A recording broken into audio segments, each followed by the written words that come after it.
से संबंधित जो आपके महत्वपूर्ण प्रश्न हैं उन पर हम बात करेंगे साथियों।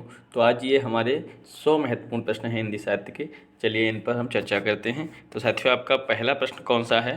पहला है रमणीयार्थ प्रतिपादक शब्द काव्यम। तो किस आचार्य का कथन है? मम्मट, विश्वनाथ, पंडित जगन्नाथ या कि भामा? तो साथियों ये सही उत्तर हो जाएगा पंडित राज जगन्नाथ। अगला प्रश्न है प्रसाद गुण का संबंध किस रीति से है? प्रसाद गुण का संबंध किस रीति से है? वैदर्भी, गौणी, पांचाली, इनमें से कोई नहीं। तो प्रसाद गुण का जो संबंध है साथियों किस रीति से है? तो पांचाली। चलिए देखते हैं अगला प्रश्न। अगला प्रश्न है साथियों हमारा निम्न में से किसे व्यभिचारी भाव कहा जाता है? स्थायी भाव, विभाव, संचारी भाव या अनुभाव? तो व्यभिचारी भाव साथियों किसे कहा जाता है? संचारी भाव को। अगला प्रश्न है काव्याचार्यों का सही वरीयता क्रम बताइए। इसमें गलत दिया है ये, तो वरीयता क्रम बताना है। भट्टलोलट, शंकुक, भट्टनायक, अभिनवगुप्त। तो साथियों काव्याचार्यों का सही वरीयता क्रम कौन सा हो जाएगा साथियों? यही आपका पहला भट्टलोलट, फिर शंकुक, फिर भट्टनायक, फिर अभिनवगुप्त। चलिए देखते हैं अगला प्रश्न। अगला प्रश्न है हमारा रस को ब्रह्मानंद सहोदर मानने वाले हैं भरत मुनि, भामा, अभिनवगुप्त या दंडी? रस को ब्रह्मानंद सहोदर मानने वाले कौन हैं? तो साथियों से उत्तर क्या हो जाएगा आपका? भरत मुनि। चलिए देखते हैं अगला प्रश्न। उदात्तवाद का संबंध किससे है? उदात्तवाद लॉन्जाइनस से, क्रोचे से, टी.एस. इलियट से या जयपाल सात्र से? बताइए किससे है उदात्तवाद का संबंध? तो साथियों उदात्तवाद का संबंध लॉन्जाइनस से है। अगला प्रश्न हमारा काव्यादर्श के रचनाकार हैं। काव्यादर्श के रचनाकार भामा, विश्वनाथ, आनंदवर्धन या दंडी? तो काव्यादर्श किसकी रचना है साथियों? तो याद रखिएगा दंडी। अगला प्रश्न है जहाँ कारण होते हुए भी कार्य संपन्न ना हो वहाँ कौन सा अलंकार है? दृष्टांत, विशेषोक्ति, असंगति या विभावना? तो साथियों याद रखिएगा कौन सा अलंकार होगा वहाँ पे जहाँ पर आपका कारण होते हुए भी कार्य संपन्न ना हो वहाँ कौन सा अलंकार होता है? आपका विभावना अलंकार होता है। कौन सा? विभावना। अगला प्रश्न देखते हैं कुंतक ने रीति के कौन से 3 भेद माने हैं? बताइए कुंतक ने रीति के कौन से 3 भेद माने हैं? गौड़ी, वैदर्भी, पांचाली, गौड़ी, पांचाली, लाटी, गौड़ी, वैदर्भी, लाटी या सुकुमार, विचित्र, मध्यम? बताइए कुंतक ने कौन से माने हैं? साथियों कुंतक के अनुसार कौन से हो जाएंगे? तो आपके सुकुमार, विचित्र और मध्यम। चलिए देखते हैं अगला प्रश्न है निम्नलिखित में से किसकी प्रतिभा भावयत्री प्रतिभा कहा गया है? आचार्य, कवि, अभिनेता या सहृदय? भावयत्री प्रतिभा किसकी प्रतिभा कहा गया है? तो सही उत्तर क्या हो जाएगा साथियों? सहृदय। चलिए देखते हैं अगला प्रश्न है रामचरितमानस के किन कांडों का सही क्रम है? इन कांडों में बताइए। किष्किंधा कांड, अरण्यकांड, सुंदरकांड, लंका कांड। तो इतने जो कांड हैं इनमें से सही क्रम आपको बताना है। तो सही क्रम क्या हो जाएगा साथियों? अरण्यकांड, किष्किंधा कांड, सुंदरकांड और लंका कांड। चलिए देखते हैं अगला प्रश्न। अगला प्रश्न हमारा निम्नलिखित आचार्यों का सही कालक्रम बताइए। सुकरात, प्लेटो, अरस्तु या होरेस? कौन से हो जाएंगे? तो निम्नलिखित आचार्यों में से सही क्रम तो ये आपका हो जाएगा सुकरात, प्लेटो, अरस्तु, होरेस, यही सही है। अगला प्रश्न देखते हैं कालक्रमानुसार इन कहानियों का सही वर्ग बताइए। उसने कहा था तुलाई वाली, टोकरी भर मिट्टी, रानी केतकी की कहानी। बताइए इनका सही क्रम बताना है। उसने कहा था दुलाई वाली या टोकरी भर मिट्टी या रानी केत की कहानी? कालक्रमानुसार सही कौन सा हो जाएगा? तो साथियों ये आपका हो जाएगा रानी केत की कहानी, फिर टोकरी भर मिट्टी, फिर दुलाई वाली, फिर उसने कहा था। चलिए देखते हैं अगला प्रश्न। अगला प्रश्न है प्रकाशन के आधार पर प्रेमचंद के उपन्यासों का सही क्रम है। सेवा सदन, प्रेमाश्रम, गबन या गोदान? बताइए कौन सा हो जाएगा?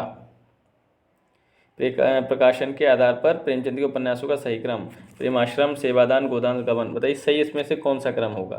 तो सही क्रम आपका साथियों यही हो जाएगा आपका सेवादान, फिर प्रेमाश्रम, फिर गबन, फिर गोदान। चलिए देखते हैं अगला प्रश्न। अगला है कालक्रम के अनुसार निराला की रचनाओं का सही क्रम बताइए।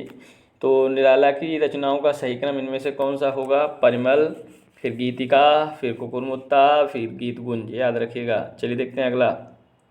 प्रकाशन के क्रमानुसार प्रसाद जी के कहानी संग्रह का सही क्रम बताइए। प्रसाद जी के कहानी संग्रह प्रकाशन के अनुसार कौन से हो जाएंगे? तो सही उत्तर हो जाएगा आकाशदीप, फिर छाया, फिर प्रतिध्वनि, फिर इंद्रजाल। चलिए देखते हैं अगला प्रश्न।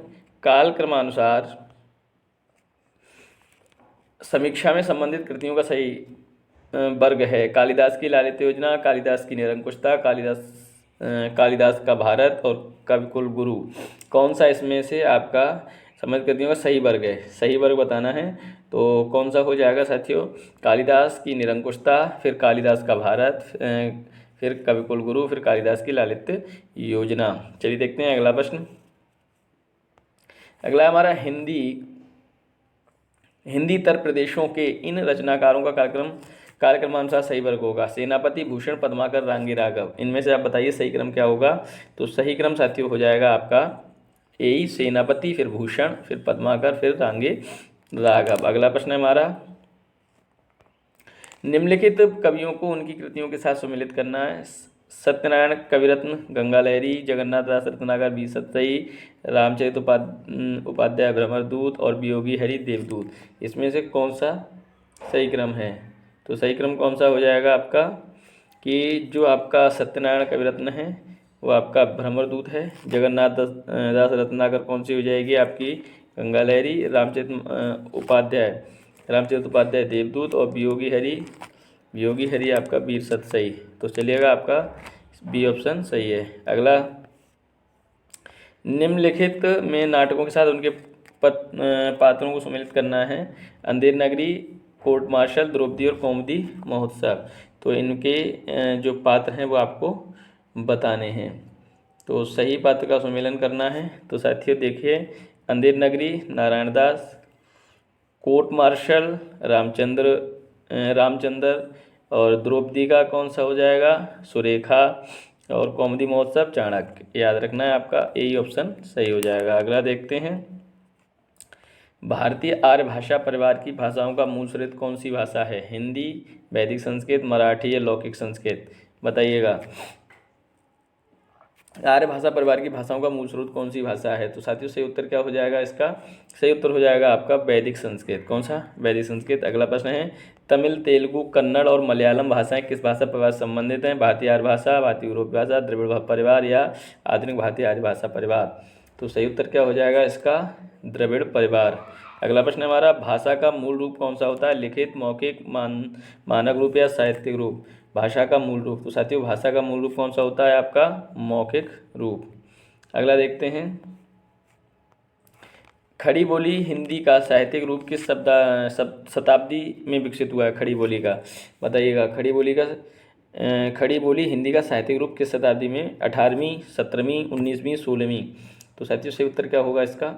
सही उत्तर हो जाएगा आपका 19वीं शताब्दी में। अगला प्रश्न है, हिंदी को भारतीय संविधान में संघ की राजभाषा के रूप में कब मान्यता मिली है? 14 सितंबर 1949, 14 सितंबर 1948, 1953 या 1950? 14 सितंबर आपका सही उत्तर क्या हो जाएगा? 14 सितंबर 1949। अगला प्रश्न है, आचार्य महावीर प्रसाद द्विवेदी ने किस पत्रिका के माध्यम से खड़ी बोली हिंदी को परिष्कृत और परिमार्जित करने में महत्वपूर्ण भूमिका निभाई? चांद, सुधा, सरस्वती या प्रताप? बताइएगा। आचार्य महावीर प्रसाद द्विवेदी ने किस पत्रिका के माध्यम से खड़ी बोली हिंदी के परिष्कृत परिमार्जित करने में महत्वपूर्ण भूमिका निभाई है? तो सही उत्तर क्या हो जाएगा आपका इसका? सरस्वती। चलिए देखते हैं अगला प्रश्न, उत्तर भारत की खड़ी बोली हिंदी दक्षिण में किस रूप में विकसित हुई? द्रविड़ हिंदी, दक्कनी उर्दू या परिनिष्ठित भाषा? तो सही उत्तर क्या हो जाएगा? सही उत्तर हो जाएगा आपका दक्कनी हिंदी। अगला प्रश्न है, मध्यकाल में राजकाज होगा यहाँ, राजकाज की भाषा के रूप में किस भाषा को मान्यता मिली है? हिंदी, उर्दू भाषी? तो राजकाज की भाषा कौन सी है साथियों? बताइए। मध्यकाल में तो फारसी थी मध्यकाल में। चलिए देखते अगला प्रश्न, संविधान के किस अनुच्छेद के अनुसार संघ की राजभाषा हिंदी और लिपि देवनागरी है? किस अनुच्छेद के अनुसार? तो साथियों बताइएगा। तो सही उत्तर हो जाएगा अनुच्छेद 343। अगला प्रश्न है, ब्रजभाषा और अवधी किस काल की काव्य भाषाएं थीं? बताइए। प्राचीन, मध्यकाल और आधुनिक काल या वैदिक काल? ब्रजभाषा और अवधी, तो ब्रजभाषा और अवधी कब की थी साथियों? तो याद रखिएगा मध्यकाल। अगला प्रश्न है, कृष्ण को रस रूप में तथा राधा को रति रूप में किस संप्रदाय ने माना है? चैतन्य संप्रदाय, निम्बार्क संप्रदाय, वैष्णव सहजिया संप्रदाय या राधा वल्लभ संप्रदाय? किसने माना है? तो साथियों सही उत्तर क्या हो जाएगा इसका? सही उत्तर हो जाएगा वैष्णव सहजिया संप्रदाय। अगला प्रश्न देखिए, हिंदी में कृष्ण को काव्य का विषय बनाने का श्रेय सर्वप्रथम किस कवि को है? सूरदास, विद्यापति, नंददास या पल्लवाचार्य? तो किसको है साथियों? सही उत्तर हो जाएगा आपका विद्यापति को। अगला प्रश्न, कृष्ण की उपासना ब्रजेंद्र कुमार के रूप में किस संप्रदाय के अनुयायी करते हैं? सखी संप्रदाय, चैतन्य संप्रदाय, निम्बार्क संप्रदाय या राधा वल्लभ संप्रदाय? कृष्ण की उपासना ब्रजेंद्र कुमार के रूप में, बताइए। तो साथियों आपका सही उत्तर हो जाएगा आपका चैतन्य संप्रदाय। नंददास को अष्टछाप में किसने दीक्षित किया था? वल्लभाचार्य, सूरदास, विट्ठलनाथ या कुंभन दास? बताइए किसने किया था? तो सही उत्तर हो जाएगा आपका विट्ठलनाथ। अगला प्रश्न देखते हैं, निम्नलिखित में से असंगत है? अनेकार्थ मंजरी नंददास, युगल शतक श्रीभट्ट, रास पंचाध्याय कृष्णदास या यूसुफ जुलेखा शेख निसार? बताइए इसमें से असंगत कौन सा है? रास पंचाध्याय कृष्णदास। रास पंचाध्याय किसकी है? जल्दी से आप कमेंट सेक्शन में बताइएगा। अगला प्रश्न हमारा, ब्रजभाषा कृष्ण काव्य में सूरदास के उपरांत किस कवि को सर्वाधिक प्रतिभाशाली एवं विद्वान माना गया है? रसखान, नंददास, कृष्णदास या चतुर्दास? ब्रजभाषा कृष्ण काव्य में सूरदास के उपरांत किस कवि को सर्वाधिक प्रतिभाशाली माना गया है? तो साथियों किसको माना गया है? तो सही उत्तर हो जाएगा आपका नंददास। अगला प्रश्न है, सूरदास को किस महाकवि की वंश परंपरा में माना जाता है? चंद्रप्रदायी, तुलसीदास, विद्यापति या जगनेक? सूरदास को किस महाकवि की वंश परंपरा में माना जाता है? तो सही उत्तर हो जाएगा आपका चंद्रप्रदायी। अगला प्रश्न देखिएगा, किस वक्त कृष्ण भक्त कवि ने 42 ग्रंथों की रचना की? सूरदास, नंददास, ध्रुवदास या रसखान? 42 ग्रंथों की रचना, तो सही उत्तर हो जाएगा आपका ध्रुवदास। किसने की? ध्रुवदास ने। अगला प्रश्न हमारा, गोकुल सबे गोपाल उपासी यह पद किसका लिखा हुआ है? बताइए। सूरदास, मीरा, रसखान, ध्रुवदास? बताइए किसका लिखा हुआ है? तो सही उत्तर क्या हो जाएगा इसका? सूरदास। चलिए देखते हैं अगला प्रश्न। अगला प्रश्न है हमारा, सूरसागर के कैसी चली आती हुई गीत का परंपरा का चाहे वह मौखिक ही रही हो, पूर्ण विकास सा प्रतीत होता है। सूरसागर कैसी गीत काव्य परंपरा का चाहे वह मौखिक ही रही हो, पूर्ण विकास का सा प्रतीत होता है, यह कथन किसका है? डॉक्टर नगेन, प्रभु दयाल मित्तल, आचार्य शुक्ल, हजारी प्रसाद द्विवेदी? किसका है साथियों? तो ये साथियों जो कथन है आपका आचार्य शुक्ल। नंददास ने किस ग्रंथ में रासलीला की आध्यात्मिक व्याख्या करते हुए कृष्ण, वृंदावन, मुरली, गोपी आदि को प्रतीक आध्यात्मिकता से जोड़ा है? रास पंचाध्यायी, सिद्धांत पंचाध्यायी, ब्रह्मंजरी या मानमंजरी?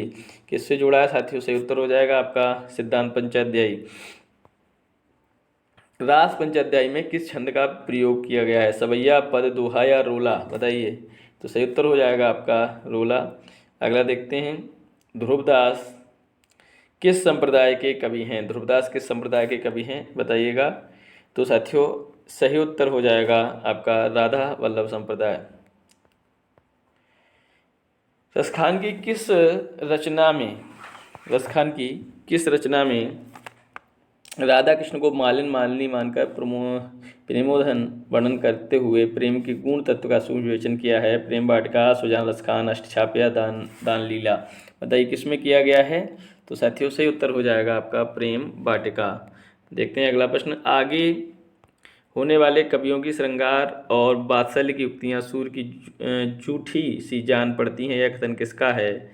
आचार्य शुक्ल। बताइए। विजेंद्र स्नातक, डॉक्टर नगेंद्र, हजारी प्रसाद? तो साथियों बताइए किसका हो जाएगा? तो सही उत्तर हो जाएगा साथियों ये है आपका आचार्य शुक्ल। अगला प्रश्न है आपका, भुशुंडी ने राम कथा किसने सुनाई? भुशुंडी ने राम कथा किसे सुनाई? बताइए। शिव, भारद्वाज, पार्वती या गरुण? बताइए किसे? तो साथियों से उत्तर हो जाएगा आपका गरुण। मीरा गिरधर हाथ बिकाणी, ये बिकाणी शब्द में कौन सा भाव है? खरीदना, बेचना, हठ या आत्मसमर्पण? तो साथियों क्या हो जाएगा सही उत्तर इसका? आत्मसमर्पण। अगला प्रश्न देखते हैं, भाषा के लिए हिंदवी शब्द का प्रयोग सबसे पहले किसने किया है? नरपत नाला, अमीर खुसरो, सालिबत सूरी या सरहपा? तो सही उत्तर हो जाएगा आपका, क्या हो जाएगा? अमीर खुसरो। चलिए देखते हैं अगला प्रश्न। और साथियों, इस आज की वीडियो में हम केवल 50 प्रश्न ही रखेंगे, 100 सोचे थे लेकिन अभी नहीं। अगले वीडियो में हम आपके 50 और लेके आएंगे, इतने ही आज करेंगे। तो ये है आपका अगला, समय पलटी शीश द्वारा कवि ने किस समय पलटी शीश द्वारा कवि ने किस गदर की ओर संकेत किया है? बताइए। 1757, 1857, 1920 या 1942? तो साथ ही सही उत्तर क्या हो जाएगा आपका? 1857। कबीर ग्रंथावली के संपादक कौन हैं? डॉक्टर श्याम सुंदर दास, आचार्य रामचंद्र शुक्ल, अजय प्रसाद द्विवेदी या डॉक्टर श्यामल दास? बताइए कौन हो जाएंगे? सही उत्तर हो जाएगा आपका डॉक्टर श्याम सुंदर दास। तो साथियों, ये हमारे 50 प्रश्न रहे। अगर कहीं भी त्रुटि है तो प्लीज़ कमेंट सेक्शन में ज़रूर बताइएगा, उसको हम सही और सुधार कराएंगे। कमेंट सेक्शन में बता दीजिएगा अगर गलती हुई है तो, मानवीय त्रुटियाँ होती हैं। तो साथियों, फिर मिलेंगे अगले वीडियो में, तब तक लिए नमस्कार, धन्यवाद।